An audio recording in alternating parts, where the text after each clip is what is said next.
معزز سامعین گرامی، کچھ جمعے قبل نماز کے فوائد اور ثمرات پر چند گزارشات آپ کے گوش گزار کی تھی۔ درمیان میں کچھ اور موضوعات ان پر کچھ بات ہوئی۔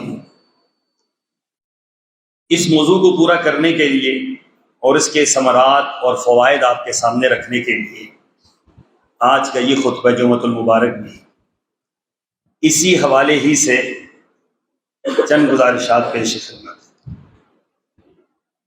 سامعین محترم، نبی کریم صلی اللہ علیہ وسلم کی مبارک زندگی کا یہ بڑا عجیب اور عظیم الشان پہلو ہے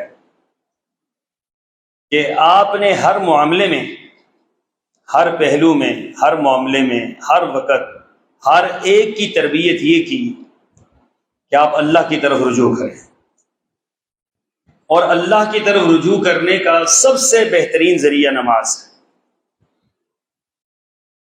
اسی لیے صبح ہوتی ہے تو ابتدا ہماری نماز سے ہوتی ہے، دن جب اپنے عروج پہ جاتا ہے تو اس وقت ہماری انتہا نماز پہ ہوتی ہے، پھر دن تھوڑا سا جب ڈھلنے کی طرف جاتا ہے تو پھر ہماری نماز ہی کی طرف رخ ہوتا ہے۔ سورج جب غروب ہوتا ہے، دنیا کے اندر سے اجالا ختم ہوتا ہے تو ہم نماز ہی کی طرف رجوع کرتے ہیں، اور رات جب اپنی تاریکی کی طرف ڈھل جاتی ہے اور ایک نئی دنیا شروع ہوتی ہے تو اس وقت بھی ہم رات کو سونے سے پہلے اللہ کے سامنے پھر سجدہ ریز ہوتے ہیں۔ یہ ایک تسلسل ہے ہماری زندگی کا، اور پھر بات یہاں تک ختم نہیں ہوتی۔ سورج کو گرہن لگ گیا ہے تو نماز کا حکم ہے۔ یہ نہیں ہے کہ دوربینیں لگا کر دیکھو کہ گرہن کیسے لگ گیا اور اس تحقیق میں لگ جاؤ کہ یہ کیوں لگا ہے، کیسے لگا ہے، اس کے ثمرات کیا ہیں، اس کے نقصانات کیا ہیں۔ یہ ہمارا کام نہیں ہے، نہ ہم اس کے مکلف ہیں۔ ہمارا کام کیا ہے کہ سورج کو گرہن لگ گیا ہے تو نبی کریم صلی اللہ علیہ وسلم نماز کی طرف لوٹتے تھے، اور صحابہ فرماتے ہیں کہ آپ کی اتنی طویل نماز ہوتی، اتنی طویل نماز ہوتی کہ اتنی طویل نماز ہم نے کبھی نہیں دیکھی، اور پھر آپ رکوع میں جاتے تو رکوع اتنا طویل ہوتا جتنا قیام ہوتا، اور رکوع سے پھر آپ کھڑے ہوتے تو پھر آپ قیام کرتے، آپ سجدے میں نہیں جاتے، وہ آپ کے طویل ترین یہ قیام ہوتے، یہاں تک کہ سورج گرہن ختم ہو جاتا تو آپ کی نماز ختم ہوتی۔ جتنی دیر سورج کو گرہن لگتا، نبی کریم صلی اللہ علیہ وسلم اپنے رب سے ہم کلام ہوتے تھے، اپنے رب سے سرگوشیاں کرتے تھے، اپنے رب سے تعلق قائم کرتے تھے۔ اسی طرح چاند کو گرہن لگ گیا، فرمایا کہ نماز کی طرف لوٹ جاؤ جب تک چاند کا گرہن ختم نہیں ہو جاتا۔ وضو آپ نے کیا ہے، فرمایا تحیۃ الوضو پڑھ لو۔ مسجد کے اندر داخل ہوئے ہو، تحیۃ المسجد پڑھ لو۔ سفر سے واپس لوٹے ہو، مسجد میں آ کر 2 رکعت نماز اللہ کی شکر کی ادا کر لو کہ اللہ تعالیٰ نے تمہیں سفر سے بعافیت گھر کی طرف پہنچا دیا ہے۔ میدان جہاد کے اندر ہیں اور کوئی صورت نہیں بن رہی نماز کی تو نماز خوف ادا کرو۔ نماز خوف یہی ہے کہ ایک دشمن کے سامنے ہو اور ایک نماز ادا کر رہا۔ زندگی کا کوئی پہلو ایسا نظر نہیں آتا کہ جہاں رحمت للعالمین نے ہمیں نماز کا درس نہ دیا ہو اور یہ نہ بتلایا ہو کہ ہر پہلو تمہارا اسی طرف۔ آندیاں چل رہی ہیں، طوفان آ رہے ہیں، خوشی کی خبریں آ رہی ہیں، غم کی خبریں آ رہی ہیں، جہاد میں فتح کے دروازے کھل رہے ہیں، کہیں کہیں ایسی خبریں بھی آتی ہیں کہ جہاں مسلمانوں کا نقصان ہو رہا ہے، خوشی کی خبر آتی ہے، غم کی خبر آتی ہے، تو سرور کونین کو سجدے ہی میں لوگ پاتے ہیں۔ خوشی کی خبر آئی ہے تو آپ علیہ الصلوۃ والسلام نے کوئی جشن نہیں منایا، آپ نے کیا کیا کہ لوگوں کو متوجہ کیا کہ چلو نماز کی طرف، اور یہ اللہ کو راضی کرتے ہیں کہ جس رب نے ہمیں یہ فتح سے نوازا، اور جب بیت اللہ کو آپ فتح کر رہے ہیں اس سے بڑی فتح تو کوئی بھی نہیں تھی دنیا کے اندر، جس کو اللہ نے انا فتحنا لک فتحا مبینا سے تعبیر کیا ہے۔ تو جب آپ بیت اللہ کے اندر داخل ہو رہے ہیں تو مقام ابراہیم پر کھڑے ہو کر آپ نے 2 رکعت نماز پڑھ کے دنیا والوں کو بتلایا کہ بڑی سے بڑی فتح اگر ہو تو فتح کے بعد کیا ہونا چاہیے، اللہ کی طرف رجوع ہونا چاہیے، اور وہ نماز ہی سے ہو سکتا ہے۔ بارش نہیں برس رہی، دنیا والے التجا کر رہے ہیں، تبصرے ہو رہے ہیں کہ آندیاں وہاں چلے گئی، طوفان وہاں چلے گئے، بادل وہاں چلے گئے، جو ہوائیں آنی تھی وہ نہیں آئی، لیکن سرور کونین نے فرمایا کچھ بھی نہیں کرنا، اپنے رب کو راضی کرنے کے لیے کھلے میدان کے اندر لوٹ جاؤ اور جاؤ جا کر نماز پڑھو۔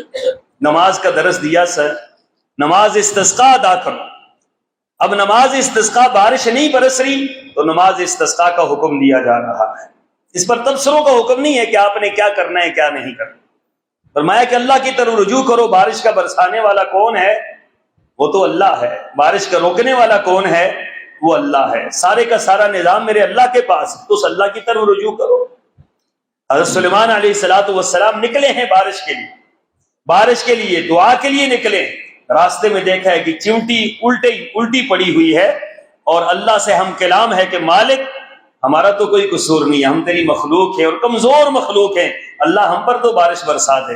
واپس پلٹ جاتے ہیں۔ سو کسی نے پوچھا کہ ابھی تو آپ نکلے تھے نماز استسقاء کے لیے اور نماز آپ نے ادا نہیں کی تو واپس پلٹ گئے۔ فرمایا کہ اللہ کی کمزور مخلوق نے اللہ سے دعا کی، اللہ نے قبول کر لی ہے، ہمارا معاملہ پورا ہو گیا، بارش برسنا شروع ہو گئی۔ تو اللہ سے ہم کلام چیونٹیاں ہوتی ہیں کہ بارش کے برسانے والا کون ہے؟ اللہ ہے۔ اور انسان کو کیا کہا؟ نماز استسقاء پڑھو، نماز استسقاء پڑھو۔ پھر رات کو تہجد کی نماز، آپ غم کی حالت میں ہیں، پریشانیوں کی حالت میں ہیں، آپ کا کوئی مداوع نہیں ہو رہا، سارے راستے بند ہو گئے ہیں، رات کو تہجد کی نماز پڑھیں تو فرمایا کہ اس کا پھر اثر دیکھو کہ اللہ کس طریقے سے بند راستوں کو کھولتا ہے۔ کبھی رات کی تاریکی میں یہ نماز پڑھو، ان ناشئۃ اللیل ہی اشد وطئا واقوم قیلا۔ فرمایا یہ جو رات کی نماز ہے نا، دنیا سو رہی ہو اور آپ اپنے رب کے سامنے سجدہ ریز ہوں اور رب کے سامنے تتجافى جنوبهم عن المضاجع يدعون ربهم خوفا وطمعا۔ فرمایا رات کو یہ کروٹیں بدلتے ہیں، رات کو اپنے رب کے سامنے کروٹیں بدلتے ہیں، اور کبھی دائیں جانب کبھی بائیں جانب جب کروٹ بدلتے ہیں تو یہی بات کہتے ہیں اللہ تیری جنت کا سوال کرتے ہیں اور جہنم سے پناہ مانگتے ہیں۔ اور فرمایا کہ پھر کروٹیں بدل بدل کر جب نیند نہیں آتی تو کسی اور مشغلے میں جانے کے بجائے، کسی اور بات کو اختیار کرنے کے بجائے، فرمایا کہ اپنے رب کے حضور کیا کرتے ہیں؟ سجدا وقیاما والذین یبیتون لربہم سجدا وقیاما۔ ان کی راتیں کیسے گزرتی ہیں؟ ان کی راتیں محبوب مشغلوں میں نہیں گزرتی، ان کی راتیں جو ہے تعیش میں نہیں گزرتی، ان کی راتیں جو ہے غفلت میں نہیں گزرتی۔ والذین یبیتون لربہم سجدا وقیاما، یہ وہ رب کے بندے ہیں جو رب کو راضی کرنے کے لیے رات کو کبھی قیام میں ہوتے ہیں، کبھی سجدے میں گرے ہوئے ہوتے ہیں۔ حضرت علی رضی اللہ تعالیٰ عنہ بیان فرماتے ہیں کہ صحابہ کرام کے بارے میں جو میں نے منظر دیکھا کہ صحابہ رات کا قیام کرتے اور سجدے میں گر جاتے، اتنا طویل سجدہ ہوتا، اتنا طویل سجدہ ہوتا، فرماتے ہیں کہ ہمیں محسوس ہوتا تھا جس طریقے سے اس بندے کی جان نکل گئی، جان نکل گئی ہے۔ اور کسی کا اگر یہ ماتھا زخمی ہو جاتا، ماتھے کے اوپر اس طریقے سے نشان پڑتے جس طرح بکری کے گھٹنے پہ نشان، سیاہ نشان پڑے ہوتے، اور ان کی پیشانیاں جب تھک جاتی تو پھر بھی رب کے سامنے سجدہ ریز ہونے کے لیے وہ اپنے رخسار سجدوں پہ رکھ کر اپنے رب کو راضی کیا کرتے تھے۔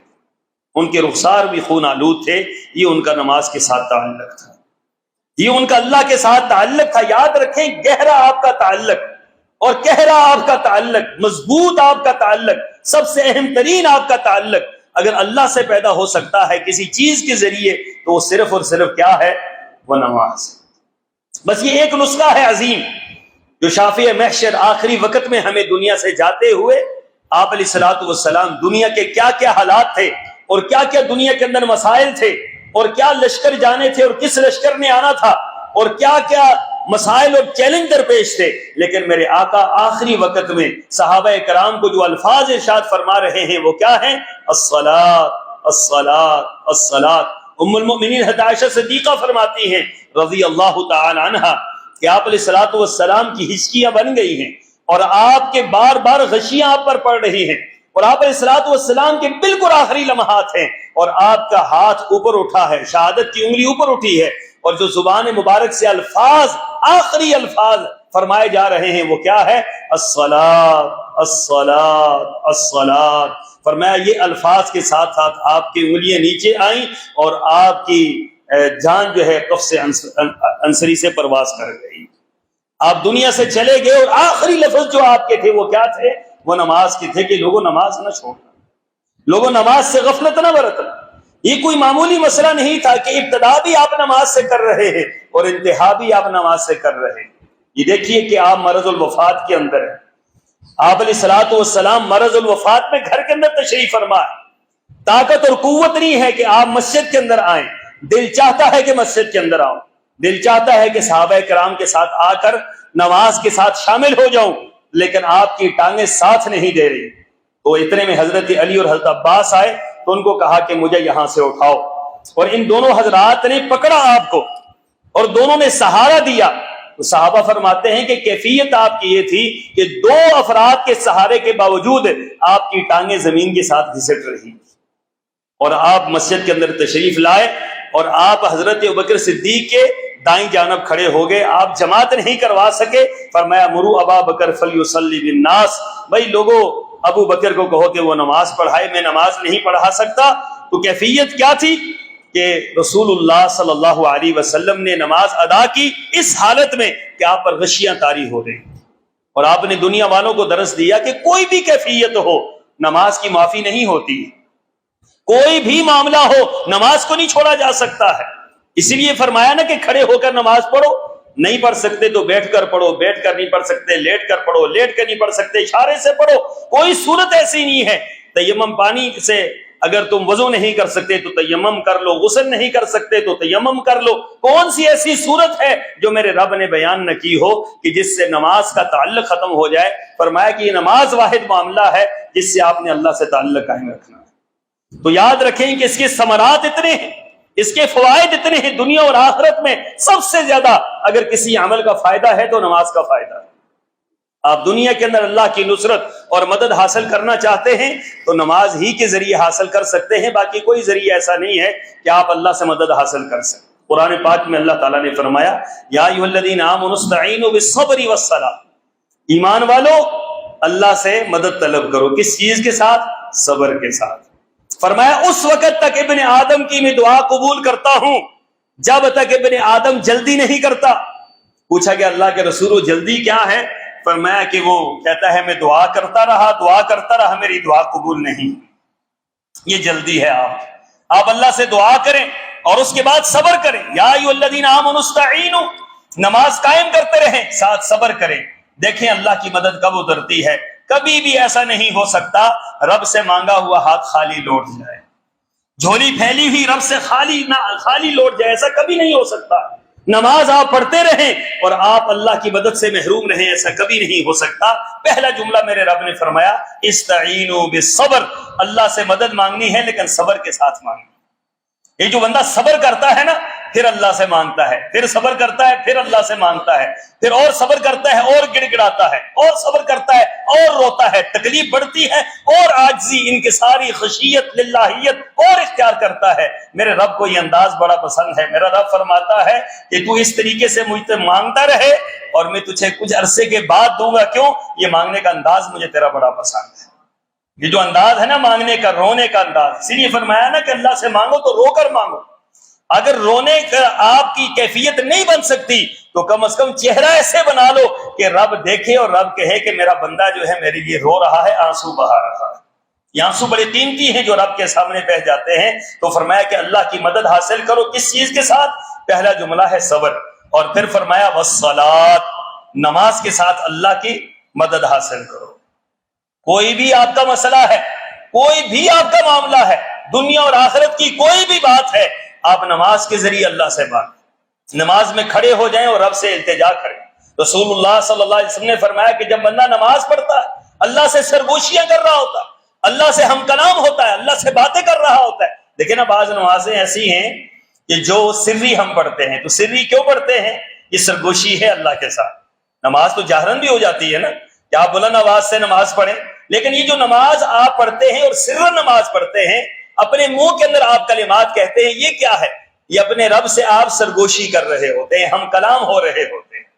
تو فرمایا کہ بندہ ہم کلام ہو رہا ہوتا ہے، تو جب آپ اللہ سے ہم کلام ہو تو جو الفاظ آپ ادا کر رہے ہوں ان الفاظ کا معنی آپ کو پتا ہونا چاہیے کہ اس کا معنی کیا ہے، اس کا مطلب کیا ہے، میں اللہ سے مانگ کیا رہا ہوں، میں اللہ سے التجا کیا کر رہا ہوں۔ میں اللہ تعالیٰ سے کیا چیز جو ہے اللہ تعالیٰ سے میں مانگ رہا ہوں، اس لیے اس کے معنی کا پتہ ہو، اور معنی کے بعد اللہ تعالیٰ کی طرف سارے کا سارا دھیان ہو، اور پھر نماز ہی سے سامنے رکھ کر نماز کو اللہ تعالیٰ سے جو ہے مدد مانگی جائے۔ تو فرمایا کہ اللہ سے مدد مانگنے کا ایک بہت اہم معاملہ اور بہت اہم چیز یہ نماز ہے۔ پھر رسول اللہ صلی اللہ علیہ وسلم نے ایک اور بات فرمایا کہ نماز کے فوائد میں سے ایک چیز یہ ہے کہ درجات انسان کے سب سے زیادہ نماز سے بلند ہوتے ہیں۔ کوئی عمل ایسا نہیں ہے جس سے ایک ایک قدم کے بدلے میں درجہ بلند ہوتا۔ رسول اللہ صلی اللہ علیہ وسلم نے فرمایا بندہ گھر سے باوضو ہو کر نکلتا ہے، باوضو ہو کر گھر سے نکلتا ہے، ایک قدم اٹھاتا ہے، اللہ تعالیٰ 3 انعام عطا فرماتے ہیں ایک قدم کے بدلے میں۔ آپ 1000 قدم چلیں، آپ 5000 قدم چلیں، دنیا کی کوئی عبادت نہیں ہے جس پر پہلے قدم سے لے کر آخری قدم تک 3 مرتبہ ثواب ملتا ہو۔ نماز پر اللہ تعالیٰ ثواب عطا فرما رہے ہیں۔ فرمایا ایک قدم اٹھائے گا اللہ ایک نیکی عطا فرمائے گا، اسی قدم کے بدلے میں اللہ ایک گناہ معاف کرے گا، اسی ایک قدم کے بدلے میں اللہ ایک درجہ بلند فرمائے گا۔ فرمایا یہ مسجد کے اندر آیا اور آ کر نماز پڑھی، نماز پڑھ کر لوٹا تو اللہ تعالیٰ اس کے سارے گناہوں کو معاف فرما دیتا ہے۔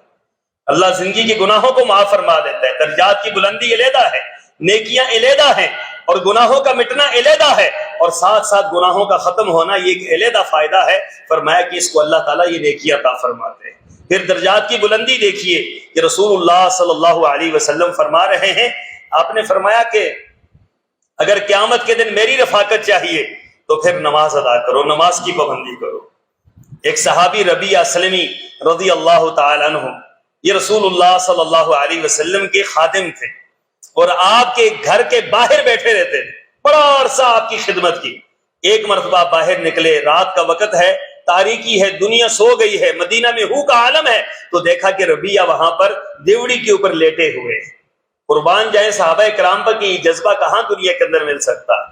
نوجوان ہیں، گھر کے اندر جاتے سو جاتے، کوئی اور مشغلہ اختیار کرتے، رسول اللہ کے قدموں میں وہاں پر، اور رسول اللہ صلی اللہ علیہ وسلم کے گھر کی دہلیز پر لیٹے ہوئے۔ تو آپ نے دیکھا اور پوچھا، فرمایا کہ ربیعہ، 2 باتیں فرمائی، ربیعہ شادی کر لو، جوان آدمی ہو شادی کر لو۔ کہا اللہ کے رسول شادی تو کر لوں لیکن ایک نقصان میرا ہوگا۔ کہا وہ کیا ہے؟ کہا نقصان یہ ہے اللہ کے رسول کہ آپ کا در مبارک چھوٹ جائے گا، آپ کا یہ در چھوٹ جائے گا مجھ سے، مجھے گھر والوں کو ٹائم دینا پڑے گا، تو اس وجہ سے میں شادی نہیں کرنا چاہتا۔ تو پھر فرمایا ربیعہ آپ خوش ہوئے، اور آپ نے فرمایا کہ ربیعہ مانگو، کیا مانگتے ہو؟ اب دیکھیے نا کہ صحابہ کرام ہیں اور رسول اللہ صلی اللہ علیہ وسلم کی ذات ہے، تو آپ پوچھ رہے ہیں کہ مانگو کیا مانگتے ہو؟ تو سبحان اللہ، کیا مانگا جا سکتا تھا جی؟ ہمیں کوئی پوچھے نا، کوئی بادشاہ پوچھے، کوئی بڑا آدمی پوچھے آپ نے کیا مانگنا ہے، ہم کیا مانگیں؟ ہماری دوڑ تو دنیا کی طرف ہوتی ہے، ہماری نگاہ دنیا پر ہوتی ہے، ہمارا مفاد دنیا ہوتا ہے، ہمارے معاملات دنیا تک ہوتے ہیں۔ تو ربیعہ کیا کہتے ہیں؟ ان کے تو بھاگ جاگ اٹھے، قسمت جاگ اٹھی، انہوں نے اسی موقع کی تلاش میں تھے کہ کبھی رسول اللہ پوچھے اور میں اپنے من کی بات کا اظہار کروں۔ کہا ربیعہ مانگو، کیا مانگتے ہو؟ کہا اللہ کے رسول مرافقک فی الجنہ، اللہ کے رسول ایک ہی خواہش ہے کہ دنیا میں آپ کی رفاقت مل گئی ہے، آخرت میں بھی جنت کے اندر آپ کی رفاقت مل گئی۔ اب بتلائیے اس سے بہترین سوال کیا ہو سکتا ہے؟ اس سے بہترین بات اور کیا ہو سکتی ہے؟ اس سے بہترین جذبہ اور کیا ہو سکتا ہے؟ اس سے خوبصورت جملہ کیا ہو سکتا ہے؟ اس سے اعلیٰ کیا چیز مانگی جا سکتی ہے؟ کہ سوال یہ ہو رہا ہے اللہ کے رسول جنت تو ملنی ہے آپ کی رفاقت کی وجہ سے، لیکن جنت کے اندر اگر آپ کا ساتھ نصیب نہ ہوا تو پھر کیا فائدہ ہے جنت میں جانے کا؟ تو فرمایا مرافقک فی الجنہ، اللہ کے رسول جنت میں بھی جاؤں لیکن آپ کی رفاقت میں رہوں، آپ کی معیت میں رہوں، آپ کے پڑوس میں رہوں، آپ کا ساتھ جنت کے اندر بھی نصیب ہو جائے۔ تو میرے نبی نے کیا فرمایا؟ آپ نے یہ نہیں فرمایا کہ میں نے تو تم سے سوال کیا تھا اور میں نے تمہاری خواہش پوچھی تھی اور تم نے خواہش کا اظہار کیا، ایسے ہی ہوگا۔ آپ نے فرمایا ربیعہ پھر ایسا کر، اعنی علی نفسک بکثرۃ السجود، پھر اپنے نفس کو کثرت سجدوں کے ساتھ اپنی مدد کر، اور میری مدد بھی کر کہ کل قیامت کے دن میں اللہ تعالیٰ سے شفاعت کر سکوں، اللہ اس کو میرا ساتھ نصیب فرما دے۔ سجدوں کے بغیر یہ کام نہیں ہوگا، حالانکہ آپ پوچھ رہے ہیں اور صحابی خواہش کا اظہار کر رہا ہے اور ہے صحابی ہے، لیکن آپ نے یہ فرمایا کہ اگر تو نے جنت میں میری رفاقت حاصل کرنی ہے تو پھر کیا کر؟ پھر کثرت سے سجدے کر۔ پھر یہ فرض نماز کے علاوہ سنت ہے، سنتوں کے علاوہ پھر نوافل ہیں، نوافل کے علاوہ پھر دیگر نمازیں ہیں، دن رات میں اللہ نے کتنی نمازیں رکھی ہیں، پھر کثرت سے سجدہ ریز ہو جا۔ اور صحابہ فرماتے ہیں کہ ہم نے عبادت کرنے میں سب سے زیادہ ربیہ کو آگے پایا۔ کیوں؟ ربیہ یہ کہتے تھے سرور کونین نے فرمایا ہے اگر میری رفاقت چاہتے ہو تو سجدے میں گرے رہو، میری رفاقت چاہتے ہو تو سجدے میں گرے رہو، تو اس لیے سجدے کرتا ہوں کہ رسول اللہ کی رفاقت نصیب ہو جائے۔ آج تو یہ جملہ کہا جاتا ہے کہ آپ پیر کے ہاتھ پر بیعت کر لیں ساری نمازیں آپ کو معاف ہو گئی، آپ جو ہے ان کے ہاتھ پر بیعت کر لیں سارا کچھ آپ کا ختم ہو گیا ہے۔ سرور کونین کیا فرما رہے ہیں؟ فرمایا کہ اگر تُونے جنت میں میری رفاقت حاصل کرنی ہے تو پھر زیادہ سے زیادہ سجدے کر، تو سجدوں سے رسول اللہ کی رفاقت نصیب ہو۔ ہم میں سے ہر بندے کا یہ دل چاہتا ہے کہ سرکار دو عالم ہماری شفاعت کریں، سرکار دو عالم کا دیدار نصیب ہو، سرکار دو عالم جنت کے اندر ان کی رفاقت نصیب ہو، ان کی معیت نصیب ہو۔ اللہ کی قسم ہے نماز کے بغیر ان میں سے کوئی کام بھی نہیں ہو سکتا۔ نماز ہوگی تو ساری باتیں ہوگی، نماز نہیں ہے تو ان میں سے کچھ بھی نہیں ہونا۔ تو رسول اللہ صلی اللہ علیہ وسلم نے ایک اور فائدہ بیان کیا نماز کا۔ آپ نے فرمایا کہ اعضائے وضو یہ چمک رہے ہوں گے اور سجدوں کے نشانات چمک رہے ہوں گے۔ کل قیامت کے دن سرور کونین فرماتے ہیں کہ میں لوگوں کو اعضائے وضو سے پہچانوں گا۔ یہ جو آپ نماز پڑھتے ہیں، حضرت ابو ہریرہ رضی اللہ تعالیٰ عنہ دیکھیں نا، بازو یہاں تک دھونے ہیں، بازو یہاں تک دھونے، حضرت ابو ہریرہ یہاں تک دھوتے تھے، یہاں تک دھوتے تھے حضرت ابو ہریرہ، پاؤں جو ہے وہ گھٹنوں تک دھوتے تھے۔ تو کسی نے پوچھا ابو ہریرہ یہ تو پاؤں جو ہے ٹخنوں تک دھونے چاہیے اور بازو جو ہے یہاں کونیوں تک دھونے چاہیے، آپ یہاں تک دھوتے ہیں، اس کا کیا معاملہ ہے؟ فرمایا کہ میں نے رسول اللہ سے سنا ہے کہ جو شخص اپنا نور بڑھانا چاہے وہ اپنا نور بڑھا لے، کل قیامت کے دن اعضائے وضو چمک رہے ہوں گے، تو جتنا زیادہ دھوئیں گے اتنا زیادہ یہ چمک رہا۔ تو سردیوں میں بھی حضرت ابو ہریرہ رضی اللہ تعالیٰ عنہ وہ یہاں تک دھوتے تھے اور سردیوں میں گھٹنوں تک اپنے پاؤں جو ہے دھوتے تھے، کیونکہ اپنا نور بڑھا رہے۔ تو فرمایا کل قیامت کے دن اس نور کے ذریعے اعضائے وضو چمک رہے ہوں گے، اعضائے سجدہ چمک رہے ہوں گے، اللہ تعالیٰ خاص یہ ایک روشنی عطا کرے گا ان اعضائے وضو کے لیے۔ تو فرمایا کہ کل قیامت کے دن رسول اللہ صلی اللہ علیہ وسلم حوض کوثر پر بھی انہی چمک سے پہچانیں گے، میدان محشر بھی اسی چمک سے پہچانیں گے۔ اللہ کے رسول سے پوچھا گیا اللہ کے رسول اپنی امتیوں کو کیسے پہچانیں گے؟ فرمایا کہ کالے گھوڑے ہوں، کالے گھوڑے ہوں، اور ان میں سے چند گھوڑے ایسے ہوں کہ جن کے چہروں پر نشانات ہوں، چمک رہے ہوں، اور جن کے پاؤں چمک رہے ہوں، تو کیا بندہ ان کو نہیں پہچانے گا؟ اللہ کے رسول کیوں نہیں پہچانے گا؟ فرمایا اسی انداز سے میں اپنی امت کے لوگوں کو پہچانوں گا۔ آپ کی پہچان نماز ہے، آپ کی پہچان نماز ہے، آپ کی روشنی نماز ہے، آپ کا نور نماز ہے، آپ کا جنت میں داخلے کا سبب نماز ہے۔ اگر نماز چھوڑ دیتے ہیں تو باقی تو کچھ بھی نہیں رہتا، پیچھے تو ہے ہی کچھ نہیں ہے۔ جو بندہ نماز نہیں پڑھتا اس کے پلے کچھ بھی نہیں۔ تو رسول اللہ صلی اللہ علیہ وسلم نے فرمایا حرم اللہ علی النار ان تاکل من ابن آدم اثر السجود، فرمایا اللہ تعالیٰ نے حرام کر دیا ہے آگ کو کہ وہ ابن آدم کے ان اعضاء کو جلائے جو سجدوں کے نشان کی وجہ سے چمک رہے ہوں۔ سجدوں کے نشانات پر آگ کو حرام کر دیا ہے، جہاں جہاں سجدے ہوں گے وہاں پر آگ کبھی نہیں چھوئے گی۔ یہ فائدہ ہے نماز کے پڑھنے کا، اور رسول اللہ صلی اللہ علیہ وسلم نے فرمایا۔ پھر فرمایا آپ اور ہم آج دیکھیں نا، حج اور عمرہ کتنا مشکل ہو گیا ہے، حج خاص کر بہت مہنگا ہو گیا ہے، تو اللہ تعالیٰ نے اس کے متبادل کچھ اعمال رکھے ہیں، اور یہ یقین کر لیں کہ رسول اللہ صلی اللہ علیہ وسلم نے جو فرمایا ہے یہ بالکل سچ ہے اور حق ہے، اور اسی طریقے سے اس کا اجر پورا ہو۔ اس پر یہ کبھی بھی یاد رکھے، شک و شبے کا شکار نہ ہو کہ آپ علیہ الصلوۃ والسلام بیان فرما رہے، اسی نبی کی زبان سے یہ فرمایا گیا ہے کہ حج کا طریقہ یہ ہے، اسی نبی نے یہ فرمایا یہ کام کر لو اللہ تعالیٰ پورا حج کا ثواب دے، یہ کام کر لو اللہ پورا عمرے کا ثواب دے گا۔ تو یہ یقین ہونا چاہیے، یاد رکھیں۔ تو رسول اللہ صلی اللہ علیہ وسلم نے فرمایا من خرج فی بیتہ متطہرا الی صلاۃ مکتوبۃ، جو اپنے گھر سے نکلے پاکیزہ ہو کر نکلے، طہارت کی حالت میں نکلے، باوضو ہو کر نکلے، گھر سے باوضو ہو کر آئیں۔ یاد رکھیں مساجد کے اندر وضو کرنا کوئی حرج والی بات نہیں ہے، لیکن گھر سے وضو کر کے آنا، نماز کی تیاری گھر سے کر آنا، یہ بہت بڑے اجر کا باعث۔ حدیث کے الفاظ کیا ہیں؟ من خرج فی بیتہ متطہرا جو اپنے گھر سے نکلے طہارت کی حالت میں اور باوضو ہو کر نکلے، الی صلاۃ مکتوبہ، فرض نماز کے لیے گھر سے نکلے، فاجرہ کاجر الحاج المحرم، فرمایا اس کا اجر کیا ہے؟ فرمایا اس کو اللہ تعالیٰ وہی اجر عطا فرمائے گا جو حج کرنے والے کو اللہ اجر عطا فرماتے ہیں۔ جتنا حاجی کا اجر ہے نا، اتنا گھر سے نکلنے کے لیے، جو نماز پڑھنے کے لیے نکلتا ہے، آپ دن میں 4 مرتبہ 5 مرتبہ حج کر سکتے ہیں۔ آپ دن میں کتنی مرتبہ حج کر سکتے ہیں؟ آپ یہ حج کا فریضہ کتنا مشکل امر ہے، میرے رب نے کتنا آسان بنا دیا ہے، اس کا اجر آپ حاصل کر سکتے ہیں۔ گھر سے وضو کر کے آئیں، مسجد کی طرف آ کر فرض نماز پڑھیں اور پھر گھر کی طرف لوٹ جائیں۔ فرمایا کہ ایسے ہی ہے جس طریقے سے بیت اللہ کا حج کر کے آیا ہے، حالت احرام سے ہو کر آیا ہے، بیت اللہ کا حج کر کے آیا، اتنا بڑا اس کا فائدہ۔ اور پھر رسول اللہ صلی اللہ علیہ وسلم نے ایک اور بات آپ نے فرمائی، آپ نے فرمایا فجر اور عصر کی نماز کی پابندی یہ کیا کرو۔ صحابہ کرام نے پوچھا اللہ کے رسول اس کا کیا فائدہ ہے؟